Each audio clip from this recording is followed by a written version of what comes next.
হরে কৃষ্ণ, রাধে রাধে। তো আজকে আমি একটা সাংঘাতিক কাণ্ড করতে চলেছি, সেটাই তোমাদের সঙ্গে শেয়ার করছি। দেখো, আর তোমাদের সামনেই আমি শাড়িটা পরবো। আজকে অন ক্যামেরাতে আমি শাড়ি পরছি। তো তোমাদের কেমন লাগছে ভিডিওটা অবশ্যই কিন্তু কমেন্ট করে ঝটপট করে আমাকে জানাবে।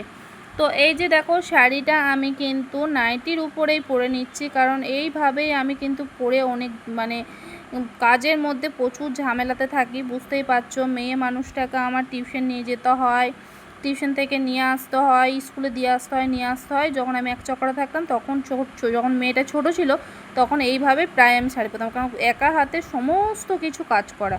কিন্তু সবসময় যখন আমি কোথাও যাই, মন্দির যাই বা কোথাও যাই, তখন কি এইভাবে পরি না? তখন এইভাবে পরি না।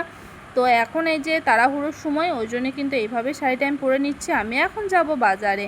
তো বাজারে আমি কিছু জিনিসপত্র কিনতে যাব।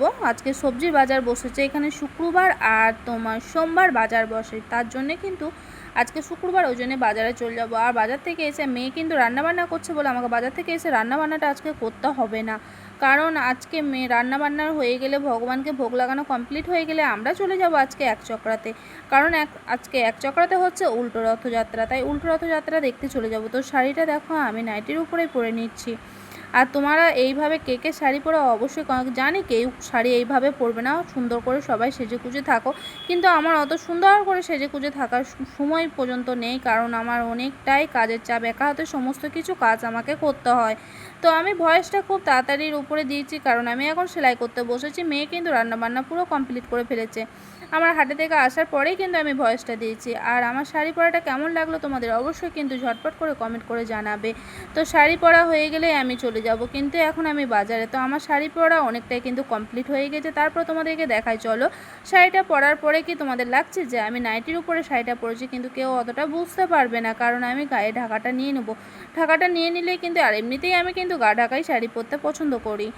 ব্লাউজ যেমনই ভালো করে আমি শাড়ি পরি না কেন, কিন্তু গা ঢাকাভাবেই পরি আমি। তো দেখো, এই যে আমার শাড়ি পরা কিন্তু পুরোপুরিভাবে কমপ্লিট হয়ে গেছে। এবার কিন্তু আমি চলে যাব বাজারে। তো কেমন লাগলো অবশ্যই কিন্তু আমার ভিডিওটা কমেন্ট করে অবশ্যই ঝটপট করে জানিয়ে যাও। আর এইভাবে কিন্তু আমি বাজার যাচ্ছি। আর তোমরা ভেবো না যে তোমাদেরকে ভিডিও করার লেগে এরকমভাবে বলে দিলাম। আর চুলটা কিন্তু কি বলো তো, অনেকটা জড়াবড়ি লেগে আছে। চুলটা কিন্তু আমি অতটা ফাঁস ঘুচাচ্ছি না। তো যখন আমি এক চক্করতে যাব তখন কিন্তু আমি চুলের জোরটা ঘুচাবো। তো এখন আমি চুলটা একটু শুধুমাত্র ওপরে ওপরে আঁচড়ে একটা কাঁটা লাগিয়ে নেবো, কারণ বেশি এখন করতে গেলে, এখন চুলটা আঁচড়তে গেলে আমার বাজারে দেরি হয়ে যাবে। বাজারে দেরি হয়ে গেলে এদিকে যেতে দেরি হয়ে যাবে। তার জন্য কিন্তু ঝটপট করে একটু চুলটা ওপর ওপর আঁচড়ে নিলাম, কারণ একা সংসারে খুবই ঝামেলা। যাদের যাদের একা সংসার তারা অবশ্যই কিন্তু আমার কথাগুলো কিন্তু বুঝতে পারবে। আর যাদের বাড়িতে অনেক অনেক লোক আছে তারা কিন্তু ঢং বলেই ছেড়ে দেবে, ঢংই বলবে, তাছাড়া আর কিছু বলবে না, এটা আমি জানি।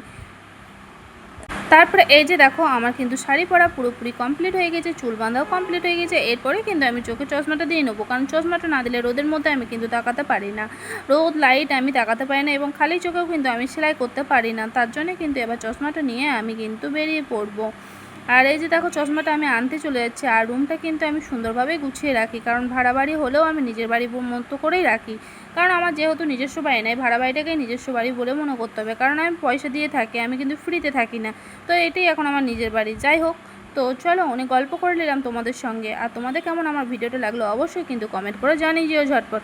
হরে কৃষ্ণ, রাধে রাধে, হরি বল, টাটা।